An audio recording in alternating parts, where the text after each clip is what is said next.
ठीक है, चलिए आज क्वेश्चन नंबर 5 देखेंगे। जेई मेंस का शिफ्ट 1 का 24 जनवरी का ही है ना। 4 क्वेश्चन हम लोगों ने प्रीवियस वीडियो में डिस्कस किए हैं।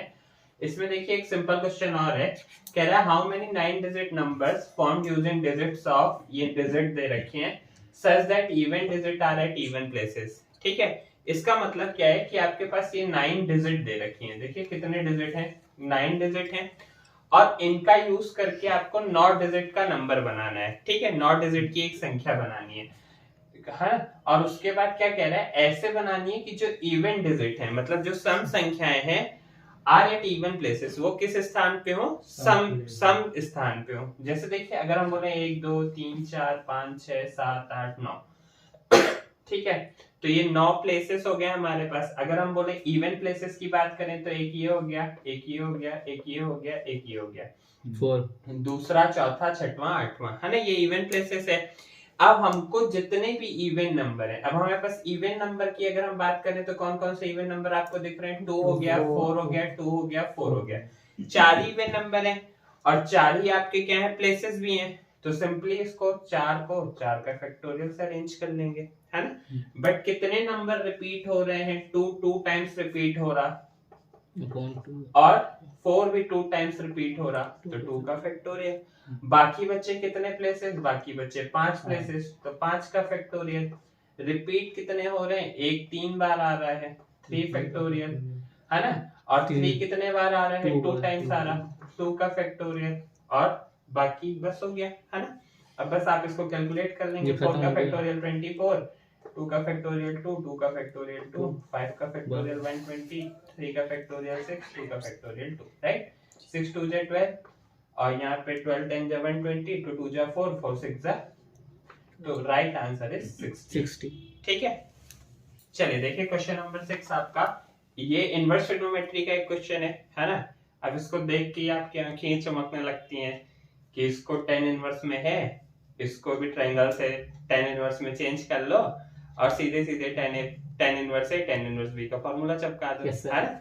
देखिए ये वैसे भी कर सकते थे, बहुत टाइम टेकिंग होता, लेकिन अगर आप इसको गौर से देखिए, ये कितना अच्छा और प्यारा क्वेश्चन है। देखिए tan इनवर्स 1 प्लस रूट 3 लिखा हुआ है, आप उसको कुछ नहीं कर सकते, 1 प्लस रूट 3 लिखे रहने दीजिए। नीचे वाले को देखिए, 3 को क्या है, 3 को रूट 3 इंटू रूट 3 देख सकते हो आप लोग, रूट 3 कॉमन ले लीजिए, आप गौर से देखेंगे तो ये भी आपको 1 प्लस रूट 3 दिखेगा, दिखेगा।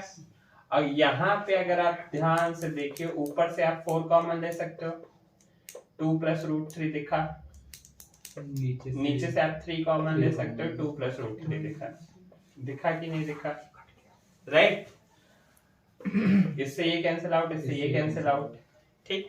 अब ये सीधे सीधे tan inverse 1 by root 3 plus sec inverse, देखिए 4 है तो 4 का आप रूट 2 लिख सकते हो, सॉरी 4 का आप 2 लिख सकते हो, 2 अपॉन रूट 3। देखिए चमक गई आंखें इस वाले क्वेश्चन में। tan इनवर्स आपको पता है ये tan पाई बाय 6 30 डिग्री, और ये आपका sec पाई बाय 6,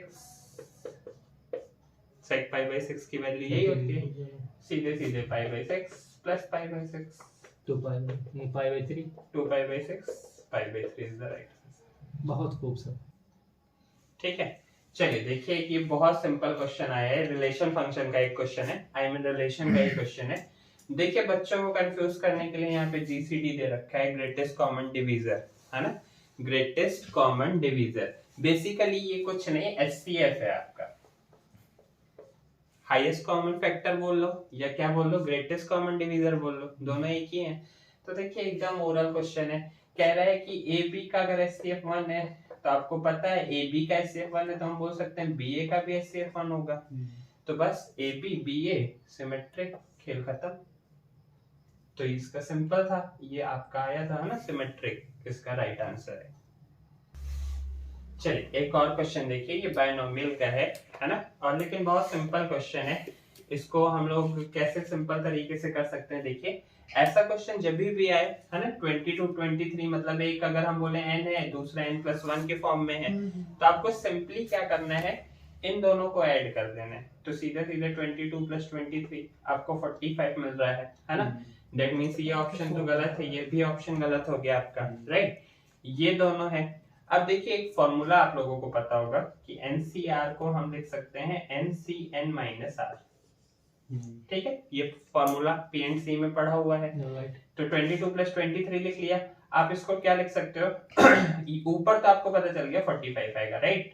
अब 23CR जैसे लिखा हुआ है तो हम इसको लिख सकते हैं 23C 23 माइनस R। ठीक है, सिंपली अब क्या करना है, इसके R को आप ऐड कर लो, plus R minus R cancel, तो नीचे आपको क्या मिल रहा है C3 C23। दैट मींस आपका 45 C23 is the right answer. ठीक है, देखिए क्या क्वेश्चन है, find the minimum distance of the point from the plane from the points. ठीक है, बहुत ही आसान क्वेश्चन है, हालांकि प्लेन इस बार CBSE ने ही पूरा गायब कर दिया है ना। अब यहाँ पे देखिए ये एक प्लेन का क्वेश्चन है, करेंगे कैसे, बड़ा आसान क्वेश्चन है। इसको देखिए सबसे पहले तो हमको प्लेन की इक्वेशन चाहिए पड़ेगी, प्लेन मतलब समतल की इक्वेशन चाहिए पड़ेगी। कैसे निकालेंगे, बड़ा सिंपल तरीका है, आप मैट्रिक्स का यूज करोगे x-2 y-2 और z+1 और नीचे क्या करना है, इसमें से इसको माइनस करना है। 3 में से 2 गया 1, 4 में से 2 गया 2, 2 + 1 3, ऐसे ही 7 में से 2 गया 5, 0 में से 2 गया -2 और 6 + 1 कितना हो गया 7 = 0। अब आप इसको एक्सपेंड कर दोगे तो आपको किसकी इक्वेशन मिल जाएगी, प्लेन की इक्वेशन मिल जाएगी, है ना। तो चलिए जल्दी से एक्सपेंड करते हैं। x-2 के लिए क्या होगा, 7 2 14 प्लस 3 2 6, बीच में माइनस y-2। अब जब y-2 के लिए करेंगे तो 7 1 7, 5 3 15 प्लस z+1, इसका क्या होगा -2 और -10। ठीक है, = 0। ठीक, अब यहाँ पे देखिए कितना हो गया 20, ये हो गया आपका 20x माइनस। ठीक है, आप चाहो तो इसका भी फिलहाल ऐसे लिखो 20x-2। यहाँ पे कितना आ गया आपका -8 माइनस +8 y-2 और यहाँ पे आपका कितना हो गया 12 z+1 = 0। ठीक है, 4 5 20, 4 2 8, 4 3 12। ठीक है, 4 कॉमन लेके डायरेक्ट उधर कर दिया 0, 5x + 2y - 3z और ये कितना हुआ 10, ये कितना हुआ 4 14 14 और ये -1 15 सॉरी ये 14 और 3 होगा ना, ये 10 और 4 14 और 14 और ये 3 17 = 0।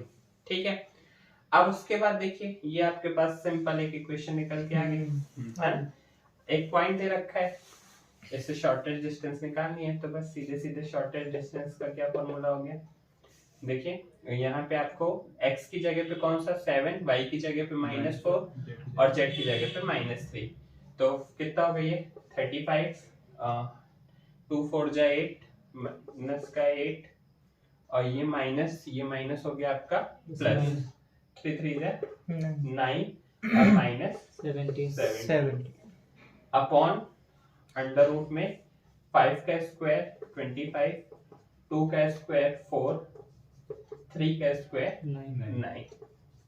तो ये आपका कितना होगा, कैलकुलेट कीजिए। 35 - 17 ये आपका 18 हुआ, 18 - 8 10 हुआ और 10 + 9 19 हुआ, 19/38, राइट। यस। अब आप क्या कर सकते हो, इसको आप चाहो तो रैशनलाइज कर दो, नहीं तो ऐसे कर दो √19 38 को आप सिंपली लिख सकते हो 2 × √19, √19 से √19 cancel out, that means answer is √19/2। ठीक है, ठीक है, देखिए एक और अच्छा क्वेश्चन आया है।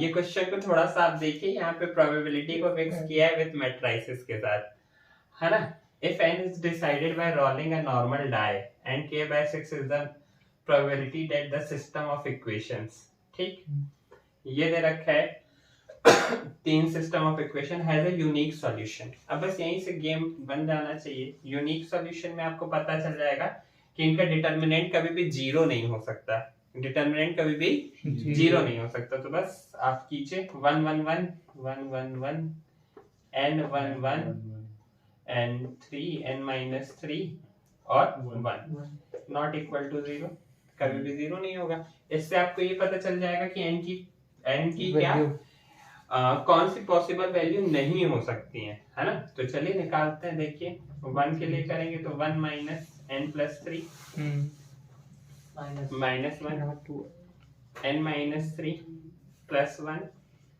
n square minus 3n minus 3 equal to not equal to 0। ठीक है, अब इसको आप थोड़ा सिंप्लीफाई करके लिख लें। ये आपका कितना हो जाएगा 4 माइनस n, राइट। ये आपका हो जाएगा माइनस n माइनस प्लस 3 और इसको आप एज इट इज नोट कर सकते हो n square minus 3n minus not equal to 0। ठीक है, इसको एक क्वाड्रेटिक इक्वेशन के फॉर्म में बना लेंगे। n square minus n 2n और ये 3n तो माइनस 5n और 3 से 3 कट गया 4 और यहाँ पे कितना आ गया प्लस का 4। ठीक है, इसको फैक्टराइजेशन कर लेंगे तो आई थिंक 4 1 जा 4 और 1 राइट है ना, यही कुछ होगा। इसका मतलब ये हुआ है n की जो वैल्यू है वो कभी भी 4 नहीं हो सकती और n की जो वैल्यू है कभी भी 1 नहीं हो सकती, राइट है। मतलब कौन कौन सी वैल्यू पॉसिबल है, 2 पॉसिबल है, 3 पॉसिबल है, 5 पॉसिबल है और 6 पॉसिबल है। ठीक है, थोड़ा सा ध्यान से देखिएगा। n is decided by rolling a normal die। ठीक है, k by 6 is the probability that the system has। अब देखिए टोटल कितने नंबर हुए, 1 2 3 और 4। अब पूछा क्या है आपसे, सम पूछा है, सम ऑफ ऑल पॉसिबल वैल्यूज। ठीक है, तो इन सबको ऐड कीजिए, कितना आएगा 4 5 11 और 3 और ये टोटल मिला के 16। ठीक है, और 4 ये, तो टोटल कितना आंसर हो गया इसका 20। तो 20 इज द राइट आंसर। ठीक है, चलिए एक डाउट भी देख लीजिए। आप लोगों को यहाँ डाउट हो सकता है कि ये 20 हमने 4 कैसे ऐड किया। ठीक है, तो देखिए ये जो पॉसिबल वैल्यूज आ गए n की 2 3 5 और 6, ये पॉसिबल वैल्यूज है किसकी, n की। हमसे किसका किसका सम पूछा है, n का सम और k का सम। अगर आप गौर से देखो वहां पे तो k by 6 दिया हुआ है, तो हम कौन कौन सी वैल्यूज पुट कर सकते हैं, 1 2 3 4 ही वैल्यूज पुट कर सकते हैं। तो k की वैल्यू हो गई 4 और बाकी ये पूरी वैल्यूज मिला के हो गए 16। So answer will be 20। नो आएगा। ठीक है, चलिए देखिए क्वेश्चन नंबर 11। क्या क्वेश्चन है, इफ एक मैट्रिक्स दे रखी है as singular matrix. Singular matrix है तो आपको तुरंत दिमाग में आना चाहिए कि इसका डिटरमिनेंट 0 होगा। ठीक है, and alpha is the root of the equation. और अल्फा जो है, अल्फा वो इसका क्या है, रूट है, मूल है ना। तो देखिए सिंपल सी बात, क्या कहानी है। सबसे पहले इसको अपन ओपन कर लेते हैं। 1 अल्फा अल्फा स्क्वायर CAB 1 1 1। ठीक है, कीजिए थोड़ा सा। देखिए 1 के लिए आपका क्या ओपन होगा, a माइनस बी। अल्फा के लिए क्या ओपन होगा आपका, अल्फा के लिए c माइनस बी। ठीक है, अल्फा और प्लस अल्फा स्क्वायर के लिए क्या होगा, c माइनस a। ठीक है, अगर आप थोड़ा सा देखो इसको, हम थोड़ा सा और समझने की कोशिश करें। यहाँ पे एक इक्वेशन दे रखी है, उसी का कुछ अपोजिट जैसा दिख रहा है, c माइनस ए, ये b माइनस सी। बेसिकली माइनस को अगर प्लस कर दें तो ये हमारा b माइनस सी ही हो जाएगा और ये a माइनस बी। ठीक है, राइट है। तो एक इक्वेशन तो ये आपको मिल गई। ठीक है, और दूसरे इक्वेशन को अगर आप थोड़ा ध्यान से देखेंगे तो ये a माइनस बी, ये b माइनस सी, ओ यहीं पे खेल हो गया है ना। इसकी भी जरूरत नहीं थी इस क्वेश्चन में। अगर आप इन तीनों का सम करो, a minus B, b minus C, c minus A का, a minus B, b minus C और c माइनस ए का, तो आई थिंक वो 0 के बराबर आएगा। 0 के बराबर आएगा ना। तो अच्छा, अब 0 के बराबर आएगा तो एक प्रॉपर्टी क्या होती है, आप इसको कितना लिख सकते हो, पहले आप इसको थोड़ा सा सिंप्लीफाई कर लो। देखिए अगर हम नीचे से एलसीएम लेना चाहें तो आपको एलसीएम आएगा a minus B, b minus C, c minus A, है ना। और आपको पता है यहाँ पे a माइनस बी का cube plus b minus C का cube plus c minus A का होल क्यूब। ठीक है, और तीनों का सम कितना हो गया, 0 हो गया। a minus B, b minus C, c minus A, ये मेन नोट करने वाली बात थी। अब इसको सिंपली आप कुछ नहीं लिख, a माइनस बी को आप लिख सकते हो 3a minus B, b minus C, c minus A. Property होती है, कौन सी प्रॉपर्टी होती है, A cube plus B cube plus C cube को हम लिख सकते हैं 3abc, नोट कीजिएगा, है ना, बहुत इंपॉर्टेंट प्रॉपर्टी है। If a plus B plus C equal to 0। अब पूरा खेल बन गया, देखिए आपको यहीं से आंसर चमकने लगा, a minus B, B minus C और c माइनस ए, ये से ये खत्म। Option number A is the right answer. ठीक है।